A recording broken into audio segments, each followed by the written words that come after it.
Hello दोस्तों, तो कैसे हैं आप सब लोग। स्वागत करता हूं मैं आपका विश्वास बैच की एक और नई वीडियो में, जिसमें क्लास 12th का जो मैथ है उसमें हमने संबंध एवं फलन में संबंध जान लिया है क्या होता है। इसकी एक्सरसाइज कर ली है, इसके सारे क्वेश्चन हमने कर लिए हैं। केवल और केवल 10वें क्वेश्चन को छोड़कर मैंने लिख लिया, तुम्हारा टाइम बच जाएगा। और आज हम समझने वाले हैं फलन को। इसे थोड़ा सा रोक के पहले इस क्वेश्चन को कंप्लीट करेंगे, क्योंकि मैंने एक्सरसाइज कराते समय आपको बताया था कि हम इस क्वेश्चन को थोड़ा सा रुक के करेंगे, क्योंकि इसमें हमें खुद से सोचना है। खुद से सोचना है कि क्या उदाहरण हो सकते हैं, क्या एग्जाम्पल हो सकते हैं। तो हमसे जो क्वेश्चन नंबर 10 है अपनी एक्सरसाइज 1.1 का, ठीक है, उसकी बात कर रहा हूं मैं। बड़े आराम से, प्यार से और ध्यान से इधर देखेंगे। इसमें क्या है, हमें एक ऐसा उदाहरण देना है जो सम्मित हो परंतु न तो सहतुल्य हो और न संक्रामक हो। सम्मित तो हो लेकिन सहतुल्य नहीं होना चाहिए और संक्रामक नहीं होना चाहिए, ठीक है। अगर आपने पिछली वीडियो देखी है तो सहतुल्य, सम्मित, संक्रामक में कोई दिक्कत नहीं होगी, ये मान के मैं आगे बढ़ रहा हूं। इसमें हमें देना है एक उदाहरण। तो कैसा उदाहरण हम दे सकते हैं वो देखो। अगर हमें उदाहरण देना है तो हम अच्छा, छोटा और सरल उदाहरण देंगे जिससे सभी को समझ में आए, ठीक है। सम्मित तो हो परंतु न तो सहतुल्य हो और न संक्रामक हो। एक ऐसा उदाहरण, एक ऐसा रिलेशन बना के हमें इसको देना है। तो एक काम करो, पहले एक समुच्चय लेते थे। क्या होता था, एक समुच्चय होता था, इनवर्स चल रहे हैं हम, पीछे की ओर चल रहे हैं। एक समुच्चय होता था, उस समुच्चय में कुछ अवयव होते थे, माना 1 2 3 4। मैंने इतने ही अवयव ले लिए, निश्चित समुच्चय लिया है कि कितने अवयव हैं उसमें, 4। उदाहरण लेंगे अब ऐसा रिलेशन हमें इसको देना है बना के कि वो सम्मित तो हो लेकिन सहतुल्य ना हो। सहतुल्य अगर आपने पढ़ा है तो सहतुल्य होने की कंडीशन क्या थी, याद है? नहीं है, मैं बताता हूं। सहतुल्य होने की कंडीशन ये थी कि जितने भी अवयव हमारे समुच्चय में हैं, इस ए समुच्चय में अवयव हैं, इनका खुद से रिलेशन होना चाहिए। किसमें? हमारे संबंध में। मतलब 1,1 भी होना चाहिए, 2,2 भी होना चाहिए, 3,3 भी होना चाहिए, 4,4 भी होना चाहिए। तब तो ये जो संबंध हो जाएगा हमारा और समुच्चय, ये सहतुल्य हो जाएंगे, वरना ये सहतुल्य नहीं होंगे। लेकिन हमें सहतुल्य नहीं करना है, हमें क्या करना है, सम्मित करना है। सहतुल्य नहीं होना चाहिए, संक्रामक नहीं होना चाहिए, ठीक है। इतनी तो बात हुई हमारी यहाँ। चलो बल्ब बंद करती हूँ। तो इसमें देखो क्या कर सकते हैं। इतना समझ में आया आपको? यहां तक कोई परेशानी? चलो अब ऐसा रिलेशन बना दो जो सहतुल्य नहीं है। अगर सहतुल्य नहीं है ना तो ऐसे अवयव ले लो, जैसे कि 1,2 ले लिया, मतलब इसका खुद से संबंध लो ही मत, क्योंकि हमें सहतुल्य दिखाना ही नहीं है। अब सम्मित होना चाहिए, तो मैं एक काम कर रहा हूं, हमें सहतुल्य और संक्रामक पे बात करनी है, तो मैं ले रहा हूं इसमें 1,2, 2,1 और एक ले लेता हूं मैं, 2,1 ले ले, एक ले लेता हूं मैं 4,3, ठीक है। ये मैंने रिलेशन लिया। कैसे लिया, क्यों लिया, देखो। अच्छा, अगर 4,3 लिया है तो फिर गड़बड़ हो जाएगी, सम्मित तो होना चाहिए, तो 3,4 भी लेंगे, है ना। तो 3, हमें 4 भी लेना पड़ेगा, ठीक है। अब ये संक्रामक भी नहीं होना चाहिए। अब संक्रामक की कंडीशन क्या थी? बताओ अगर आपको याद है तो। संक्रामक की कंडीशन क्या थी? संक्रामक की कंडीशन ये थी कि यदि कोई संबंध में कोई अवयव है, जैसे 1,2 है, तो कोई 2 से शुरू हो रहा हो अवयव, ऐसा ढूंढो। तो 2 से शुरू हो रहा है, हाँ जी हो रहा है, तो इन 2 को काट दो। तो 1,1 भी अवयव होना चाहिए, किसमें? रिलेशन में। मतलब जो पास पास वाले को काटो, क्या बचा? 1,1। तो 1,1 भी रिलेशन में होना चाहिए था, लेकिन ऐसा नहीं है। ऐसा नहीं है, तो इसका मतलब यह है कि ये संक्रामक भी नहीं है, ठीक है। तो ये क्या है? सम्मित है। सम्मित का क्या कहता है कि अगर सीधा है ना, 1,2 है तो 2,1 होना चाहिए, हैगा। 4,3 है तो 3,4 होना चाहिए, हैगा। तो ये एक ऐसा उदाहरण है, इस समुच्चय का ऐसा संबंध है ये, जो सम्मित तो है परंतु स्वतुल्य और संक्रामक नहीं है। यहां तक बात आपको समझ में आई होगी। अब क्या करते हैं, देखो 10वें के पहले में हमसे इतना पूछा था, अब इसके दूसरे में क्या पूछ रहा है हमसे, उसे देख लेते हैं, ठीक है दोस्त। ये कह रहा है संक्रामक हो परंतु न तो सहतुल्य हो और न सम्मित हो। हमसे ये कह रहा है कि संक्रामक तो हो। अभी देखो, अभी अगर आपको थोड़ा बहुत समझ में आया ना, चल जाएगा, यहां पूरा समझ में आएगा, देखते रहो बस। संक्रामक हो, अच्छा जी, परंतु परंतु न तो स्वतुल्य हो और न सम्मित हो। परंतु न तो स्वतुल्य हो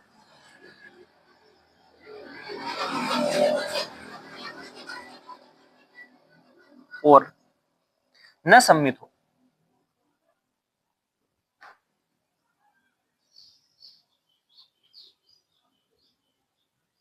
ठीक है, देखो यहां समझो, मतलब क्या है, संक्रामक हो परंतु न तो स्वतुल्य और न सम्मित हो। अब ऐसा एग्जांपल देखना है, समुच्चय फिर से यही मान लेता हूं क्योंकि आसानी होगी, एक ही चीज से समझने में ना आसानी होती है। 1,2,3,4 ये वही समुच्चय है जो हमने ऊपर लिया था। अब इसमें एक ऐसा संबंध बना के इसको देना है, कैसा, जो संक्रामक हो।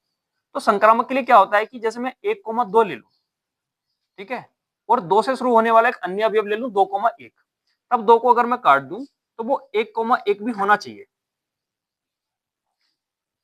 देखो ये सम्मित भी हो जाएगा ना, ये सम्मित भी हो जाएगा क्योंकि 1,2 है, तो ऐसे लो 2 से शुरू होने वाला कुछ अलग ले लो, जैसे कि 2,3 ले लिया, ठीक है। अब 2 से 2 को काटो तो 1,3 भी इसमें रख लो, क्या दिक्कत आ रही है। ये ऐसा संबंध होगा जो हमारा संक्रामक तो होगा परंतु सहतुल्य और सम्मित नहीं होगा। देखो मैं कैसे सोच पा रहा हूँ, कैसे बता पा रहा हूँ, उसके लिए आपको पिछले सम्मित और सहतुल्य वगैरह जानने पड़ेंगे। मैं तुम्हारे सिर्फ जो मानसिक रूप है जो तुम्हारे दिमाग में से विकसित कर सकता हूँ, लेकिन तुम्हें थोड़ा सा पहले से पता होना चाहिए, ठीक है। मैं सोचने का तरीका बता सकता हूँ, सोचना कैसे है, ये बात कहना चाह रहा था मैं। अब देखो जो हमारा समुच्चय ए है, इसमें 4 अवयव है। अब मुझे तो पता है कि स्वतुल्य कौन से होंगे, स्वतुल्य वे होंगे जब इनका संबंध सारों अवयवों का 1,1, 2,2, 3,3, 4,4 इसमें रख दूं उठा के, तो मैं क्या करूंगा, मुझे स्वतुल्य नहीं रखना, तो मैं 1,1 रख दूंगा तो 2,2 नहीं रखूंगा, अगर या मुझे मैं 1,1 नहीं रखूंगा, जरूरत नहीं पड़ेगी तो नहीं रखूंगा, ऐसे। फिर मुझे सम्मित नहीं करना, किसी भी हालत में सम्मित नहीं हो जाना चाहिए, मतलब अगर मैंने 1,2 रख दिया ना तो 2,1 नहीं रखूंगा, या 2,1 रख भी दिया तो एक अवयव ऐसा लाऊंगा जिसका उल्टा ना मिले, ऐसे करूंगा। और संक्रामक के लिए क्या देखूंगा मैं, कि जैसे मैंने 1,2 रखा तो मैं इससे शुरू होने वाले एक अवयव रखूंगा 2,3 रख दिया, फिर इससे इसको काटूंगा 1,3 रखूंगा, 1,3 रख दिया। ये जो संबंध है ना, ये संक्रामक है, लेकिन ना तो सहतुल्य है और ना ही सम्मित है। बताओ यहां तक समझ में आया? उम्मीद है कि आया होगा, ठीक है। देखो इसको एक बार सही से, समझ में आया या नहीं आया?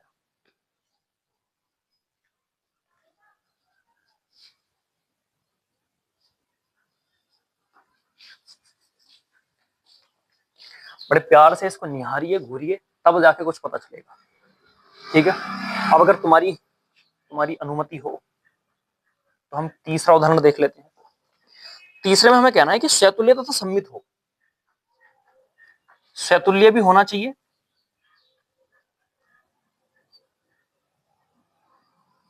सहतुल्य तथा सम्मित हो किंतु संक्रामक न हो, किंतु संक्रामक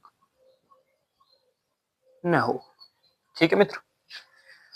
मेरे सखा, बंधु, मित्र, दोस्त, यहां देखो बड़े आराम से, कैसा हो, सहतुल्य हो तथा सम्मित भी हो किंतु संक्रामक न हो, ठीक है। अब क्या करेंगे, इसी को फिर से समुच्चय को ले लेते हैं। ए बराबर 1,2,3,4 ये ले लिया समुच्चय। अब रिलेशन ऐसा बनाना है कि सहतुल्य तो हो जाए परंतु सम्मित और संक्रामक न हो पाए। देखो अभी हमने जो रिलेशन बनाया था ये वाला, इसमें ये सहतुल्य भी नहीं था और संक्रामक भी नहीं था, लेकिन सम्मित था, है ना। चलो इसे भी छोड़ो, दोबारा सोच लेते हैं, कोई दिक्कत नहीं। अब अगर सहतुल्य कोई संबंध है ना, तो उसका मतलब ये सारे के सारे इन्हीं के साथ रिलेशन में होंगे। कैसे, मतलब क्या है, मतलब है 1,1 भी होगा, 2,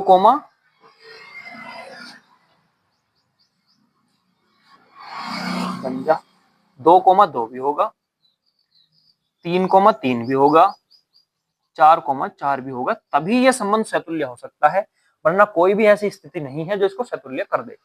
इतनी बात तो समझ में आई? बताओ यहां तक दिख रहा है कि एक बार देख लेते हैं यार। थोड़ा सा रिलेशन वाली लाइन कट गई है ना, थोड़ा सा कट गई। चलो इसको यहां से रफ कर देते हैं, कोई दिक्कत नहीं लेने का।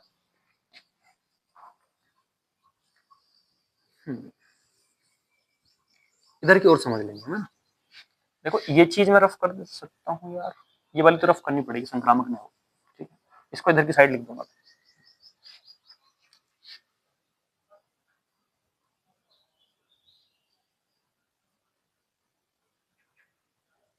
ठीक है। अब देखो कैसा रिलेशन बनाना है हमें, ऐसा रिलेशन बनाना है मेरे दोस्त जो स्वतुल्य हो, तो स्वतुल्य किस कंडीशन में हो सकता है? 1,1, 2,2, 3,3 और 4,4। जब ये सारे रिलेशन में होंगे तो सिर्फ और सिर्फ एक ऐसी कंडीशन है जो इसको स्वतुल्य करेगी। सम्मित, ये तो अभी तक सम्मित भी है और अभी तक संक्रामक भी है। जब ये सारे एक से होते हैं ना, अभी अब तो सम्मित, संक्रामक, स्वतुल्य सब होते हैं। ठीक है, तो अब इसको सम्मित करना है किंतु संक्रामक से हटाना है।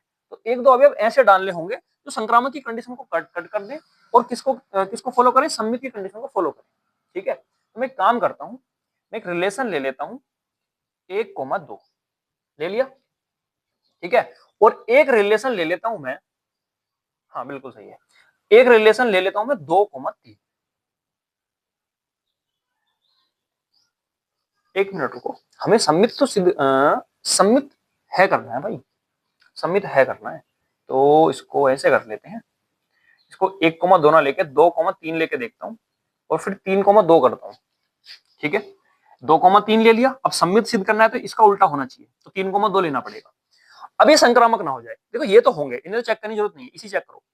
3 से 3 कट जाएगा, 2,2 यार है मेरे दोस्त, 2,2 इसमें है। अगर मैं इसको 2,4 लेता और फिर यहां लिखता 4,2, फिर 4 से 4 कटता यार। अच्छा जी। अब देखो, अब सोचना पड़ रहा है ना, अब सारे अभी अब देखने पड़ेंगे भाई। अब सबको ले लेके देखना पड़ेगा कि इसमें संक्रामक से बच जाए और सम्मित हो जाए। यार ये चीटी लड़की शायद। अब हमें क्या देखना पड़ेगा कि सम्मित तो हो जाए लेकिन संक्रामक से बच जाए। अब इसको बचाओ भी, कैसे बचाएंगे? सैतुल्य करना पड़ेगा जी। तो एक दो अवयव और लिखो, है ना, अनटप मारो ऐसे ही। मैं सही बात बताता हूँ, है ना। ये मत सोचना कि सर ये ऐसे बता रहे हैं तो हमारा क्या होगा, बेटे करना पड़ता है इतना। 1,4 लेंगे तो 4,1 करेंगे, फिर 4 से 4 को काटेंगे, नहीं आएगा यार। 4,3 करेंगे, 4,3 लूंगा तो फिर 3,4 होगा, 3,4 आए, 4,4 आए। यहाँ पे थोड़ा सा फंसेंगे भाई, इसमें क्या सोच सकते हैं? कुछ सोचेंगे थोड़ा सा।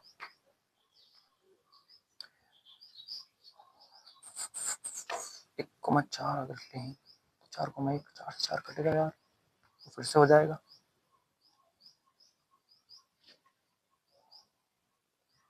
और अगर मैं इसको यही रहने दूंगा तो ये संक्रामक तक है। ऐसा तो नहीं है कि ये हो ही नहीं पाए इसका एग्जाम्पल यार, होगा तो जरूर, कोई ना कोई एग्जाम्पल जरूर होगा। इसको ढूंढ भी सकते हैं वैसे पीछे, स्वतुल्यता संबित हो किंतु संक्रामक न हो। वैसे जो हमने सवाल करे थे ना, उसमें भी कुछ एग्जाम्पल आए होंगे जिनमें क्या होगा कि स्वतुल्य संबित होगा लेकिन संक्रामक नहीं होगा, ऐसी चीजें आई होंगी। चलो देखते हैं यार, थोड़ी सी कोशिश करके कुछ तो निकलेगा, है ना। तो इसको कर लेते हैं यार, ये अगर सबमिट करना पड़ रहा है तो फिर दिक्कत तो आएगी आएगी। 1,1 है, रिलेशन में है, 3 से 3 काट में 2,2 भी है, ऐसा नहीं होगा यार।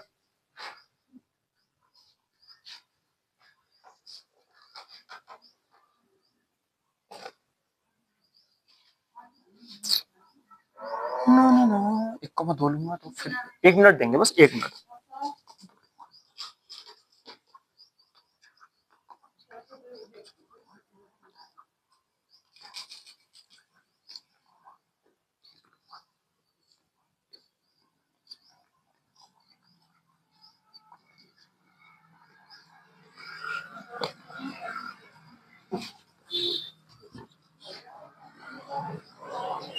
ये तो मित्र होता ही रहेगा, तो इसका उदाहरण हम चेंज कर सकते हैं फिर।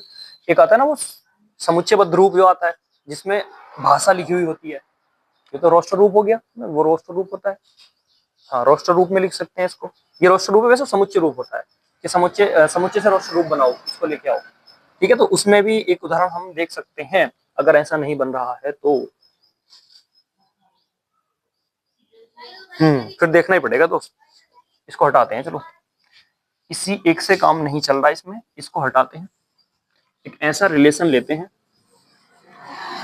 कैसा, एक ऐसा समुच्चय लेते हैं, समुच्चय में लिखते हैं हम एन, नेचुरल नंबर का समुच्चय है। ठीक है, बहुत बड़ा समुच्चय है ये। हाँ जी। और रिलेशन किस प्रकार का लेते हैं? रिलेशन ले लेते हैं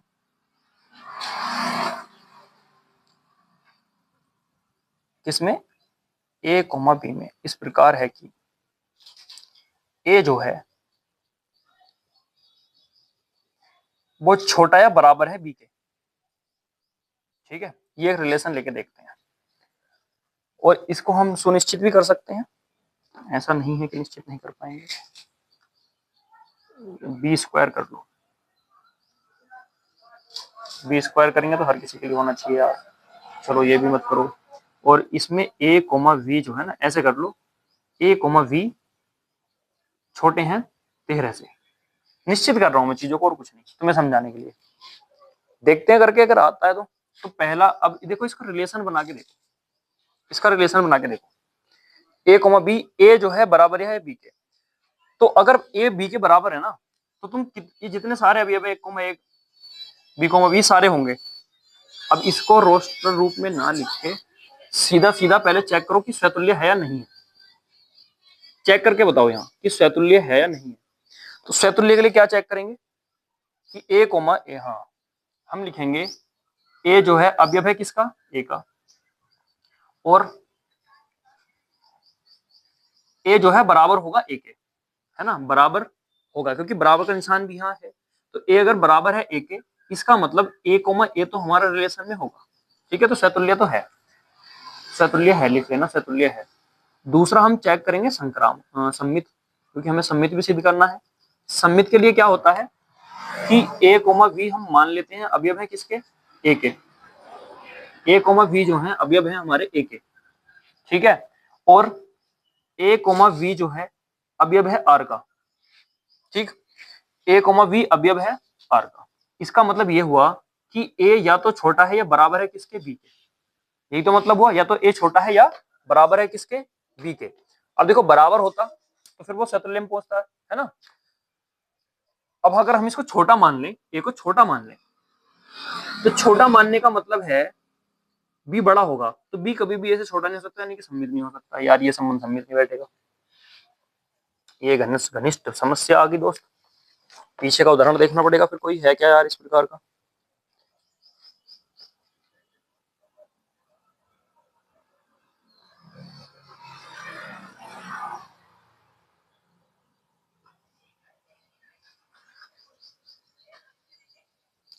पीछे भी कहीं किसी संबंध में नहीं कहा ऐसा, तो तो संबंध है। मैंने जो ना सवाल कराए उसमें कहीं ना कहीं तो जरूर आया होगा कि ये जो संबंध है ना, स्वतुल्य सम्मित सिद्ध कर दिया हो, लेकिन क्या नहीं हो पाया हो, संक्रामक नहीं हो पाया। तो एक बार आप इसको देख लें, है ना, यहाँ पे नहीं बन पा रहा यार अभी। ठीक है, तो इसको मैं रफ करता हूँ। बाकी इसके जो नीचे के 2 सवाल बचे हैं, चौथा और पांचवा, ये तुम्हें अपने घर से करने हो जाएंगे आसानी से। ठीक है, इनको कल बता देंगे। अब इसको हटा देते हैं, इसको आपको उतार लेना है।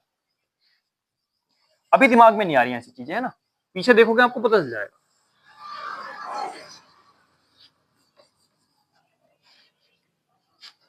ये होंगे, ये ऐसे एग्जांपल होंगे जो अभी तक दिखे हैं। ठीक है, इनको उतारो, नीचे के 2 ट्राई करो, अगर आपसे ये नहीं हुआ तो मैं फिर करा दूंगा, कोई दिक्कत नहीं। ठीक, पीछे अगर एक्सरसाइज में देख लेना, स्क्रीनशॉट लो इसका।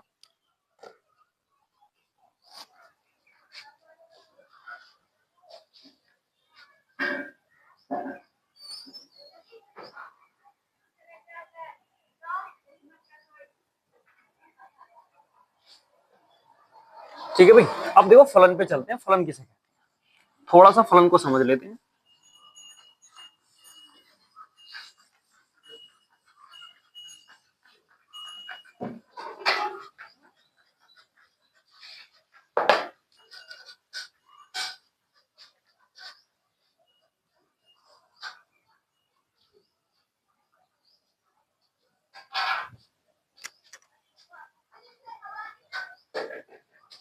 देखो फलन या फंक्शन क्या है, इस पे बात कर लें। अब जैसे हमने अभी अभी समझा कि संबंध, या पिछले हम वीडियो में समझ गए कि संबंध क्या था। जैसे मैं 2 समुच्चय ले लूं, एक समुच्चय ले लिया, एक समुच्चय ले लिया, इसको मैंने x नाम दिया, इसको y। ठीक है, जो हमारे इधर के, इधर चलो मैं ले लेता हूं a b c d, ऐसे करके इस समुच्चय में कुछ अवयव ले लिए। ऐसे इधर ले लेता हूं 1 2 3 4, ऐसे करके कुछ अवयव इधर ले लिए। ठीक है, यहां तक कोई दिक्कत नहीं है। जो हमारे इधर के ये अवयव हैं, इनको हम कहते हैं प्रांत। जो हमारे इधर के अवयव हैं इनको कहते हैं हम सहप्रांत। ठीक है, अब एक नई चीज आएगी परिसर, वो बताएंगे क्या है। अब मैं ये कहूं तुमसे कि ऐसे कौन से संबंध फलन होंगे, मतलब इसमें कोई भी संबंध बना दो, मैं एंडो मेंडो कोई संबंध बना दिया, ठीक है, इसका इससे इसका इससे इसका इससे इसका इससे ऐसे अगर कोई संबंध बना दिया, तो क्या सारे संबंध फलन होते हैं? ऐसा नहीं, कुछ स्पेशल रूप हैं जो फलन होंगे, सारे के सारे संबंध फलन नहीं होते। तो ऐसे कौन से संबंध हैं जो फलन नहीं होंगे, उन पे बात करते हैं। तो वो जो संबंध है ना, वो ऐसे संबंध हैं कि अगर मैं इस ए को इससे मिला रहा हूं, इसको आप एक वस्तु की तरह मानो कि एक वस्तु है, और ऐसे मानो इधर से टॉर्च दिखा रहे हो तुम इनको, इन अवयवों को टॉर्च दिखा रहे हो, ऐसे दिखा रहे हो या ऐसे दिखा रहे हो या ऐसे दिखा रहे हो, कहीं से मानो, ठीक। तो ये इधर की साइड एक परछाई बन रही है, इधर की साइड क्या बन रही है, परछाई बन रही है। तो ए की जो परछाई बनी वो एक बनी, ऐसा मान लो। ऐसे मैं कहूं बी की जो परछाई बनी वो दो बनी। ऐसा हो सकता है कि थोड़ा सा तिरछा दिखा रहे हो तो इन दोनों की परछाई एक ही हो गई हो, ठीक है। और ऐसा होगा कि इस डी की परछाई तीन बनी, थोड़ा तिरछा दिखा रहे हो, क्या हो गया हो कि इन दोनों की परछाई एक बन गई हो, बिल्कुल बन सकती है, ठीक है। क्या ऐसा हो सकता है कि इस डी की परछाई ये भी बन जाए, टॉर्च एक ही है, और ये चार भी बन जाए? क्या ऐसा हो सकता है? तो आप कहोगे अगर हम एक ही तरफ से एक ही टॉर्च दिखा रहे हैं ना, एक ही तरफ से एक ही टॉर्च दिखा रहे हैं, तो ऐसा हो सकता है कि इन दोनों की मिलके एक परछाई बन गई हो। लेकिन कभी भी ऐसा नहीं हो सकता कि इसकी परछाई ये भी बन गई हो और इसकी परछाई ये भी बन गई हो। क्या ऐसा हो सकता है? ऐसा नहीं हो सकता। ऐसा नहीं हो सकता, तो इसका मतलब ये है कि ये फलन नहीं है जब तक ये इससे मिल रहा था। अगर मैं इसको हटा दूं तो अब ये फलन है, तो ये हमारा एक फलन होगा। फलन यानी कि फंक्शन होगा। इतनी बात तो यहां हमें ये समझनी पड़ेगी कि ये फलन है या नहीं है, किस कंडीशन में है और किस कंडीशन में नहीं है, ठीक है। दूसरी बात यह है, अगर मैंने यहाँ पे टॉर्च रखी है तो सबकी कुछ ना कुछ परछाई जरूर बनेगी।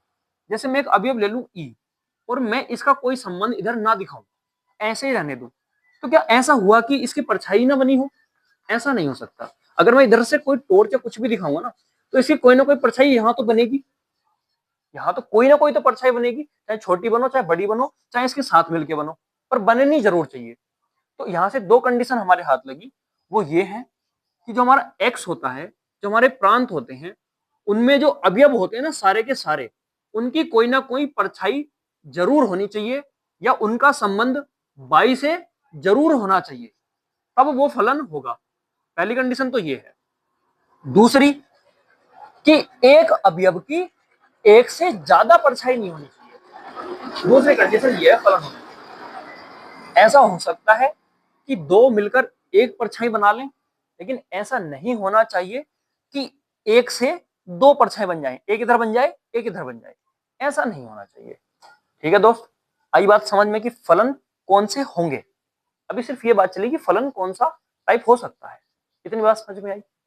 अब देखो यहाँ एक चीज ये बताने की है कि इनको, इन सारे अवयवों को हम प्रांत कहते हैं, इन सारे अवयवों को हम सहप्रांत कहते हैं, और जितने ये यूज कर लिए परछाई में हमने, इनको परिसर कहते हैं। इन्हीं को नाम दिया जाता है परिसर। इन शब्दों का यूज आएगा, इसलिए पहले बता रहा हूं, ठीक है। ऐसे है। बताओ फलन का पता चला, अभी सिर्फ समझा रहा हूं, ठीक है। अगर लिखना है तो आपको लिखवा भी देंगे। पहले इतना बताओ, इतना समझ में आया?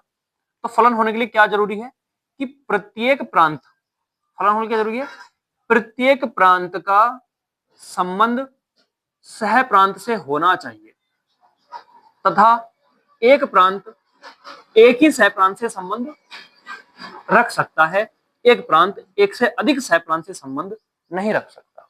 ये बात हो गई साधारण, बिल्कुल हमारी भाषा में। बुक में कैसे दी है उसको देखते हैं एक बार, और तब हम तुमको इसकी कल परिभाषा लिखा लेंगे। आज फिलहाल समझ लो कि फलन क्या है, बेस तैयार कर लो कि फलन किसको कह सकते हैं। अब जैसे मैं एक तुम्हें एग्जाम्पल के तौर पे तुमसे लूं, ये एक समुच्चय है, ये एक समुच्चय है, माना इसमें कुछ अवयव हैं और ऐसे ही इसमें भी कुछ अवयव हैं, ऐसे करके ले लिया, ठीक। अब मैं कुछ संबंध बनाऊंगा और तुमसे पूछूंगा क्या ये फलन है या नहीं है। संबंध तो होगा क्योंकि संबंध बना रहा हूं, फलन है या नहीं है ये बताना है आपको।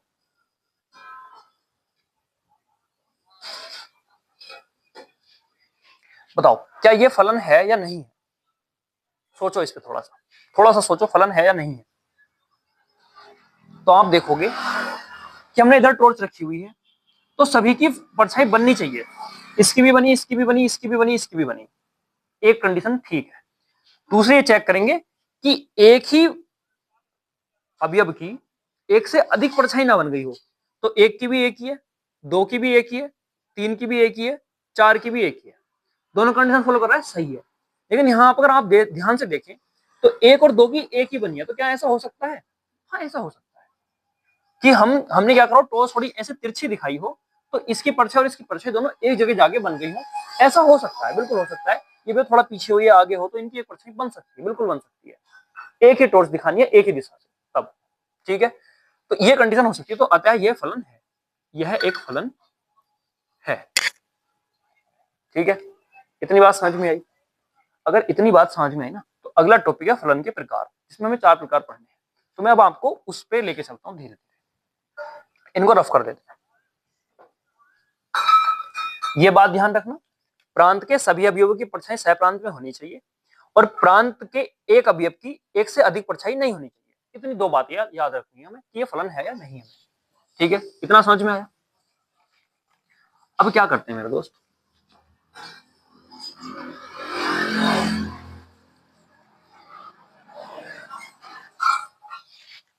देखो अब समझते हैं हम फलन के प्रकार, ठीक है, फलन के प्रकार।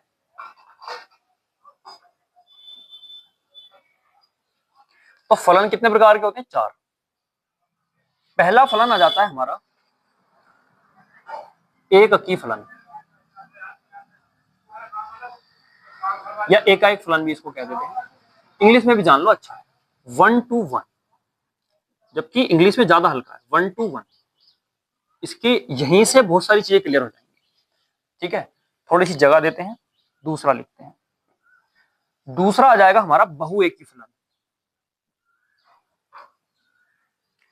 बहुएकी फलन, ठीक है।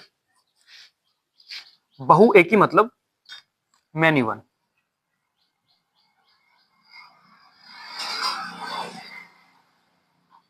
ठीक है। इसी का अगर मैं तीसरे की बात करूं तो तीसरा हो जाएगा अच्छादक फलन,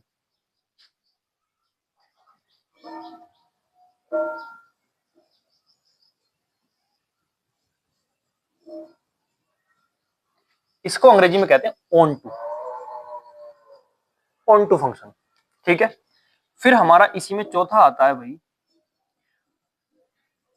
अंग्रेजी में कहते हैं उसको इनटू, अंतःक्षेपी होता है। क्या होता है? अंतःक्षेपी। एक बार देख लेते हैं यार, ये पूरा शब्द हिंदी में सही से नहीं आता रहा, एक बार देख लेते हैं इसको, क्या है मामला इसका।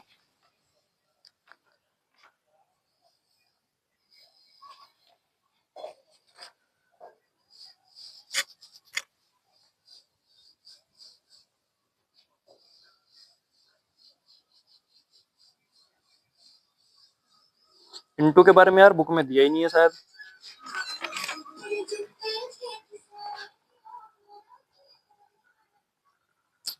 जो एनसीईआरटी बुक है ना, इसमें इनटू फंक्शन के बारे में नहीं दिया है यार, देना चाहिए था।